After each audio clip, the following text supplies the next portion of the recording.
السلام علیکم۔ وعلیکم السلام۔ آج ہم قرآن مجید کی دوسری اور سب سے طویل سورت البقرہ کا ایک گہرا جائزہ لے رہے ہیں۔ جی بالکل، اور ہمارے پاس اس کا مکمل متن ہے، تو کوشش کریں گے کہ اس کے اہم پیغامات اور مضامین کو سمجھ سکیں۔ ہاں، مقصد یہ ہے کہ اس عظیم سورت کے بنیادی پیغامات جو اہم مضامین ہیں اور اس کی ساخت کو اس کے اپنے الفاظ کی روشنی میں دیکھا جائے۔ بالکل، سورت البقرہ کا آغاز ہی بڑا منفرد ہے، حروف مقطعات الف لام میم سے۔ جی، یہ حروف فوراً قاری کی توجہ کھینچ لیتے ہیں، اور اس کے فوراً بعد قرآن کا تعارف ہے۔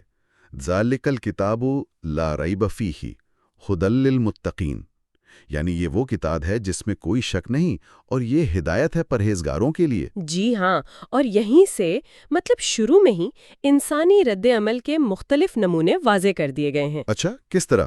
پہلی کچھ آیات فوراً 3 گروہوں کی بات کرتی ہیں۔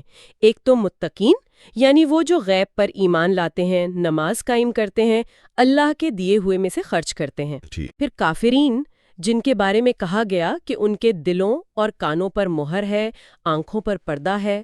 اور تیسرا گروہ؟ تیسرا گروہ منافقین کا ہے، وہ جو کہتے ہیں کہ ہم ایمان لائے لیکن حقیقت میں مومن نہیں ہیں، اور سمجھتے ہیں کہ وہ اللہ اور مومنوں کو دھوکہ دے رہے ہیں۔ تو یہ شروع میں ایک طرح کا نقشہ کھینچ دیا گیا ہے۔ بالکل، یہ تقسیم آگے پوری سورت کے مضامین کے لیے ایک بنیاد بن جاتی ہے۔ اچھا، تو اس ابتدائی تعارف کے بعد سورت آگے کیسے بڑھتی ہے؟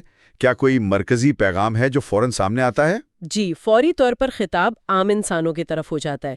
آیت 21 میں یا ایھا الناس اعبدوا ربکم، اے لوگو، اپنے رب کی عبادت کرو۔ بالکل، تمام انسانوں کو دعوت دی جا رہی ہے کہ اپنے خالق کی عبادت کرو جس نے تمہیں اور تم سے پہلے والوں کو پیدا کیا۔ پھر زمین کو فرش اور آسمان کو چھت بنانے کا ذکر، بارش سے رزق دینے کا ذکر، یہ سب اللہ کی قدرت اور وحدانیت پر زور دینے کے لیے ہے۔ تو بنیادی پیغام توحید اور عبادت الہی ہے۔ جی، پہلا اور بنیادی پیغام یہی ہے، اللہ کو پہچانو اور صرف اسی کی عبادت کرو۔ اور اسی کے ساتھ وہ قرآن کے الہامی ہونے کا چیلنج بھی ہے نا؟ ہاں، وہ بھی یہیں قریبی ہے۔ آیت 23 میں واضح چیلنج ہے، وَإِن كُنتُمْ فِي رَيْبٍ مِّمَّا نَزَّلْنَا عَلَىٰ عَبْدِنَا فَأْتُوا بِسُورَةٍ مِّن مِّثْلِهِ، کہ اگر شک ہے تو اس جیسی ایک سورت ہی بنا لاؤ۔ بالکل، یہ قرآن کے اپنے مقام پر غیر متزلزل یقین کو ظاہر کرتا ہے۔ یہاں سے پھر گفتگو انسانیت کے آغاز کی طرف مڑتی ہے۔ حضرت آدم علیہ السلام کی تخلیق کا ذکر آتا ہے۔ جی ہاں، یہ ایک بہت اہم واقعہ ہے۔ اس میں کئی پہلو ہیں۔ پہلا تو اللہ کا فرشتوں کے سامنے زمین میں خلیفہ بنانے کا ارادہ ظاہر کرنا۔ اچھا، آیت 30 یہ انسان کے مقام اور اس کی ذمہ داری کو واضح کرتا ہے۔ اور فرشتوں نے کچھ خدشہ بھی ظاہر کیا تھا۔ جی، فرشتوں نے کہا تھا کہ کیا تو زمین میں اسے بنائے گا جو فساد کرے گا اور خون بہائے گا؟ لیکن اللہ کا جواب تھا، انی اعلم ما لا تعلمون، میں وہ جانتا ہوں جو تم نہیں جانتے۔ بالکل، یہ علم الہی کی برتری ہے۔ پھر آدم کو تمام نام سکھائے گئے، وَعَلَّمَ آدَمَ الْأَسْمَاءَ كُلَّهَا، علم الاسماء۔ جی، یہ علم فرشتوں کے پاس نہیں تھا، جس سے آدم کی فضیلت ثابت ہوئی، اور یہی علم یعنی علم خلافت کی بنیاد ہے۔ اور پھر سجدے کا حکم اور ابلیس کا انکار۔ ہاں، وہ بھی اسی تسلسل میں ہے۔ اللہ نے فرشتوں کو حکم دیا، آدم کو سجدہ کرو، سب نے کیا سوائے ابلیس کے۔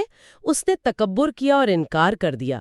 یہ فرمانبرداری اور نافرمانی کا پہلا بڑا ٹکراؤ ہے۔ اور پھر جنت سے نکلنے کا واقعہ، جو انسانی زندگی کا ایک طرح سے آغاز ہے زمین پر۔ بالکل، شیطان نے بہکایا، دونوں نے ممنوعہ درخت سے کھا لیا اور انہیں زمین پر اتار دیا گیا۔ لیکن یہاں توبہ کا ذکر بھی ہے۔ جی، یہ بہت اہم نکتہ ہے۔ فوراً ہی توبہ کا دروازہ کھلا۔ آدم علیہ السلام نے اللہ سے کچھ کلمات سیکھے، توبہ کی، اور وہ قبول ہوئی۔ آیت 37 یہ مایوسی نہیں سکھاتا، بلکہ غلطی کے بعد اصلاح اور اللہ کی رحمت کی طرف رجوع کا درس ہے۔ اور ہدایت کا وعدہ بھی ہے۔ ہاں، ساتھ ہی یہ وعدہ کہ اللہ کی طرف سے ہدایت آتی رہے گی، اور جو اس کی پیروی کرے گا اس کے لیے نہ کوئی خوف ہوگا نہ غم۔ ٹھیک ہے، اس تمہید کے بعد سورت کا ایک بہت بڑا حصہ بنی اسرائیل کے واقعات کے لیے وقف نظر آتا ہے۔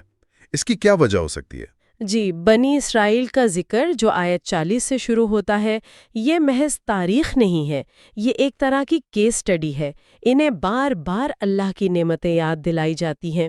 یا بنی اسرائیل اذکروا نعمتی التی انعمت علیکم، اے بنی اسرائیل میری وہ نعمت یاد کرو جو میں نے تم پر کی۔ جی، اور ان سے کیے گئے عہد کو پورا کرنے کا کہا جاتا ہے۔ پھر ان کی تاریخ کے اہم واقعات آتے ہیں، فرعون سے نجات، سمندر کا پھٹنا۔ ہاں، وہ تو بڑے مشہور واقعات ہیں۔ جی، پھر صحرا میں من و سلوا کا اترنا، بچھڑے کی پوجا کر بیٹھنا جب موسیٰ علیہ السلام کوہ طور پر گئے تھے، پانی کے 12 چشموں کا پھوٹنا، ان کے بیجا سوالات اور نافرمانیاں، یہ سب تفصیل سے بیان ہوا ہے۔ ان سب مثالوں کا مقصد کیا ہے؟ مقصد یہ دکھانا ہے کہ کس طرح ایک قوم جسے اللہ نے فضیلت دی، ہدایت دی، وہ بار بار بھٹکتی رہی، ناشکری کرتی رہی۔ اور اسی سلسلے میں وہ گائے والا مشہور واقعہ بھی ہے جس پر سورت کا نام ہے۔ جی ہاں، البقرہ یعنی گائے۔ وہ واقعہ بھی تفصیل سے ہے۔ آیات 67 سے 73 میں ایک قتل ہو گیا تھا، قاتل کا پتہ نہیں چل رہا تھا۔ اللہ نے حکم دیا کہ ایک گائے ذبح کرو اور اس کا ٹکڑا مقتول کو مارو، وہ زندہ ہو کر قاتل کا نام بتا دے گا۔ لیکن انہوں نے فوراً حکم نہیں مانا۔ نہیں مانا، وہ ہیلے بہانے کرنے لگے، پوچھنے لگے وہ گائے کیسی ہو، اس کا رنگ کیسا ہو، وہ کیا کام کرتی ہو۔ سوال پر سوال کرتے گئے، یہاں تک کہ اللہ نے نشانیاں بتا بتا کر ان کے لیے خود ہی مشکل پیدا کر دی۔ آخر میں بڑی مشکل سے انہوں نے وہ گائے ذبح کی۔ فَذَبَحُوهَا وَمَا كَادُوا يَفْعَلُونَ۔ بالکل، پس انہوں نے اسے ذبح کیا اور وہ ایسا کرنے والے لگتے نہ تھے۔ یہ واقعہ حکم ماننے میں ٹال مٹول اور غیر ضروری سوالات کر کے دین کو مشکل بنانے کے رویے پر ایک سخت تنقید ہے۔ تو ان تمام واقعات سے، بنی اسرائیل کے قصوں سے مسلمانوں کے لیے کیا سبق ہے؟ اصل سبق یہی ہے کہ پچھلی امتوں کی غلطیاں نہ دہرائی جائیں، عہد شکنی سے بچا جائے، اللہ کی آیات کا انکار نہ کیا جائے، انبیاء کی عزت کی جائے۔ ان کا قتل، جس کا ذکر آیت 61 اور 91 میں بھی ہے، بہت بڑا جرم ہے۔ نسلی تفاخر میں مبتلا نہ ہوں اور احکامات الہی میں اپنی مرضی سے تبدیلیاں نہ کی جائیں۔ یعنی یہ ایک آئینہ ہے تاکہ امت محمدیہ وہ غلطیاں نہ کرے۔ بالکل، یہ تاریخ سے سبق سیکھنے کی دعوت ہے۔ اچھا، ان تاریخی اسباق کے بعد سورت عملی ہدایات اور قوانین کی طرف آتی ہے۔ یہ ایک اہم موڑ لگتا ہے۔ یقیناً، گویا پہلے بتایا گیا کہ کیا نہیں کرنا، کن چیزوں سے بچنا ہے، اور اب بتایا جا رہا ہے کہ کیا کرنا ہے۔ ایک نئی امت کی زندگی کیسے منظم ہوگی۔ سب سے پہلے تو قبلہ کی تبدیلی کا ذکر آتا ہے۔ جی، یہ ایک بہت بڑا واقعہ تھا۔ مسلمانوں کا قبلہ پہلے بیت المقدس تھا، پھر اللہ نے حکم دیا کہ خانہ کعبہ کو قبلہ بنا لیا جائے۔ آیات 142 سے 150۔ یہ ایک مستقل اور الگ شناخت قائم کرنے کی طرف اہم قدم تھا۔ اس پر یہودیوں اور منافقین نے اعتراضات بھی کیے، جن کا ذکر اور جواب بھی سورت میں موجود ہے۔ اس کے علاوہ زندگی گزارنے کے لیے اور کون کون سے اہم قوانین اور اصول بیان ہوئے ہیں؟ بہت سے ہیں۔ بنیادی اصول تو یہ بتایا گیا کہ صبر اور نماز سے مدد لو، آیات 153۔ پھر سماجی انصاف کے لیے قصاص کا قانون ہے، آیات 178 سے 179۔ بدلہ۔ جی، جان کے بدلے جان، آنکھ کے بدلے آنکھ، لیکن معافی کی ترغیب بھی ہے۔ پھر مالی معاملات میں وصیت کا حکم ہے، آیات 180 سے 182۔ ٹھیک۔ عبادات میں رمضان کے روزوں کی فرضیت اور اس کے تفصیلی احکام بیان ہوئے ہیں، آیات 183 سے 187۔ اسی طرح حج اور عمرہ کے احکام، آیات 196 سے 203۔ معاشی معاملات کے بارے میں کیا ہدایات ہیں؟ معاشی پہلو بہت اہم ہیں۔ اللہ کے راہ میں خرچ کرنے یعنی انفاق کی بہت زیادہ تاکید ہے۔ آیات 261 سے 274 تک اس کی فضیلت، مثالیں اور آداب بیان ہوئے ہیں۔ جیسے وہ ایک دانے کی مثال ہے جس سے 7 بالیاں اگیں۔ بالکل، اور ہر بالی میں 100 دانے، یعنی اللہ کی راہ میں خرچ کرنے کا اجر کئی گنا بڑھا دیا جاتا ہے۔ اور اسی کے بالکل مقابلے میں سود یعنی ربا کی شدید مذمت اور حرمت کا اعلان ہے، آیت 275 to 281۔ اسے اللہ اور اس کے رسول کے خلاف جنگ قرار دیا گیا ہے۔ یہ تو بہت سخت وعید ہے۔